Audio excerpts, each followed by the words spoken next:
Bismillahirrahmanirrahim. Assalamualaikum warahmatullahi wabarakatuh. Pada kesempatan kali ini kita melanjutkan pembahasan yang kemarin, yaitu pembahasan tentang fi'il sahih dan fi'il mu'tal. Kemarin kita sudah membahas apa itu fi'il sahih dan fi'il mu'tal.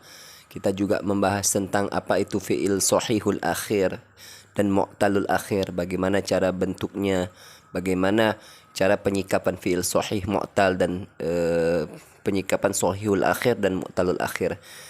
Karena kita sudah mengerti apa itu fi'il mujarrad, mazid, sahih, mu'tal, kita sudah membahas itu semua, maka kita akan mudah masuk ke pembelajaran tentang ilmu shorof. Sekarang kita akan berbincang-bincang mengenai wacana ilmu shorof, ya. Ilmu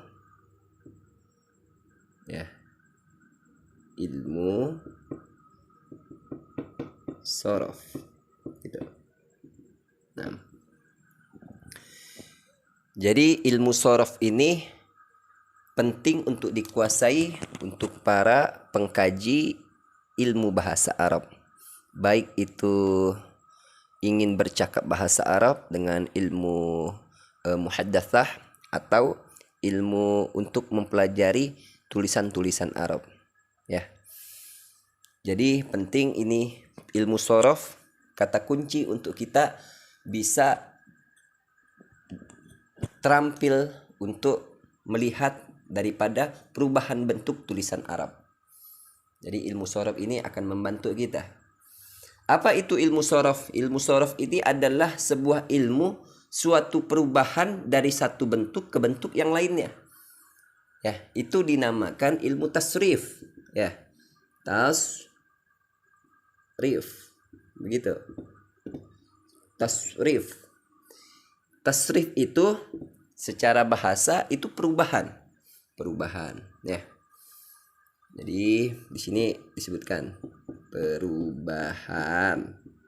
Jadi secara istilah tasrif itu adalah perubahan dari satu bentuk ke bentuk yang lain, sehingga bentuk yang lain, perubahan kata tersebut itu bisa menyampaikan kita, menunjukkan kita ke sesuatu kata yang kita inginkan, untuk mencapai atau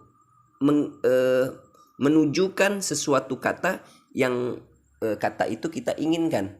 Contoh misalkan ada lafadz makan, misalkan makan, maka makan ini adalah asal katanya, ya.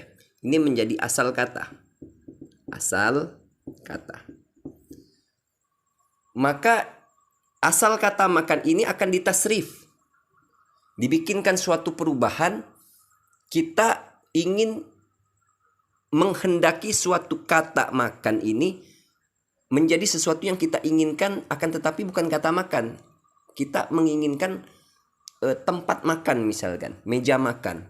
Bagaimana cara kita menginginkan kata itu supaya kata itu akan sampai kepada lafadz akan makan atau tempat makan? Maka perlu ada yang namanya tasrif, perubahan, ya.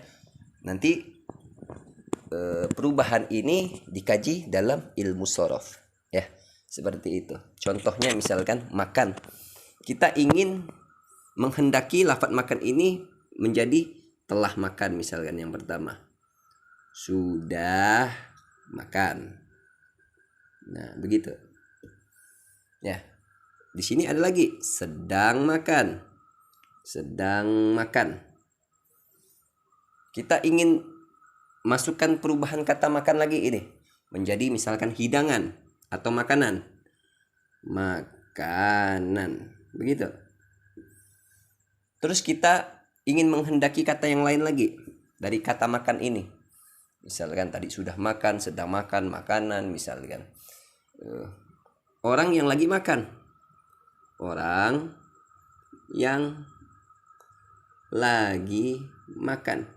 Ya. Satu orang misalkan. Ya. Terus sesuatu yang dimakan. Sesuatu yang dimakan. Begitu. Ya. Terus kita ingin merubah ke bentuk yang lain lagi. Contohnya misalkan makan siang. Makan siang atau sore atau malam. Ya kan? Maksudnya waktu makan. Waktu makan. Gitu. Ya. Terus tempat makan sekalian. Tempat makan. Entah itu di restoran, di meja makan dan seterusnya. Kita menghendaki itu. Ya. Terus alat untuk memakan. Nanti ada lafaz. Alat ya untuk makan. Jadi alat untuk makan sendok, garpu, piring dan seterusnya. Jadi perubahan dari satu kata, asal kata itu dikehendaki untuk kata yang lainnya. Sudah makan, sedang makan, makan, orang yang makan. Ya, makanlah. Misalkan kita memerintahkan satu orang lagi, makanlah kamu, karena kamu, gitu. Ya, makanlah.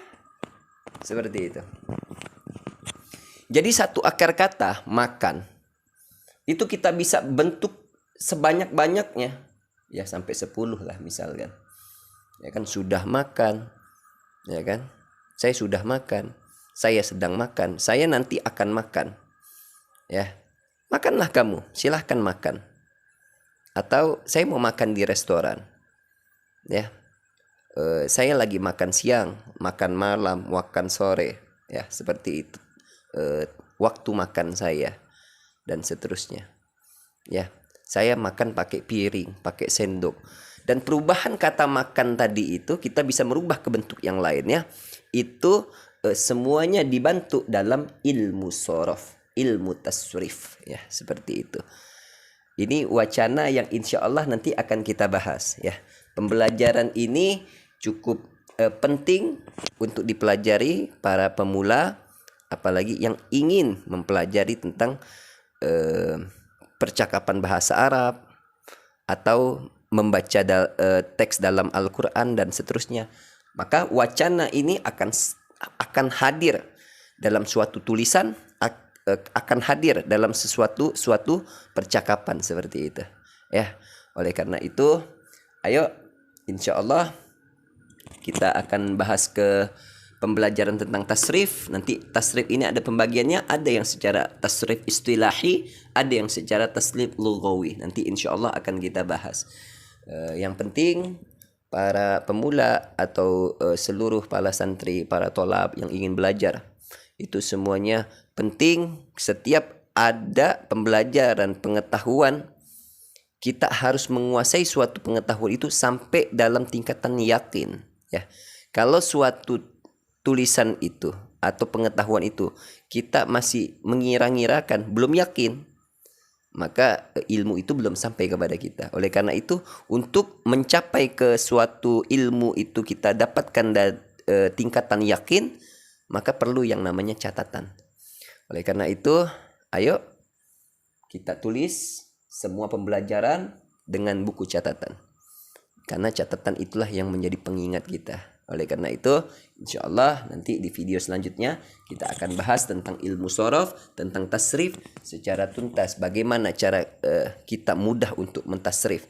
Bagaimana cara mudah untuk kita bisa langsung mengetahui ilmu sorof tanpa lama belajar tentang ilmu sorof. Ya, mungkin ini saja yang bisa saya sampaikan.